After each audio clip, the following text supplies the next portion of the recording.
হরে কৃষ্ণ। সংকীর্তনের দুটো অর্থ আছে। একটা নিজের সর্ব ইন্দ্র নিয়ে ভগবানের সেবা করা ও ভগবানের নাম গুণকীর্তন করা। আরেকটা অর্থ হচ্ছে ভক্তদেরকে সবাইকে একত্রে একসাথে নিয়ে ভগবানের কীর্তন করা।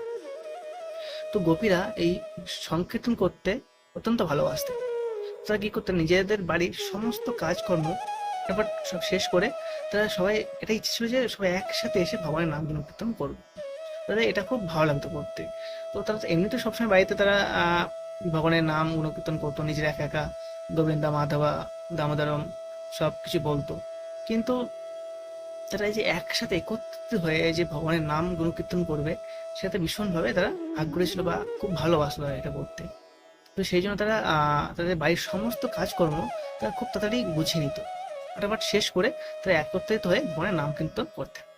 যেমন ধরুন আমাদের গ্রাম বাংলার কিছু মায়েরা, আহ, ওরা কি করে একসাথে পুকুর পাড়ে গিয়ে কাপড় কাচা, একসাথে জল আনতে যাওয়া, একসাথে মশলা বানানো বাড়িতে, বা একই সাথে একসাথে একত্রিত হয়ে অনেকজন একসাথে বসে বিভিন্ন রকমের কাজকর্ম করা, এই সমস্ত কিছু এরকম করা হয়। সেরকম গোপীরাও একই রকম ভাবে এরকম ভাবে ভগবানের নাম গুণকীর্তন করতে খুবই আগ্রহী ছিল বা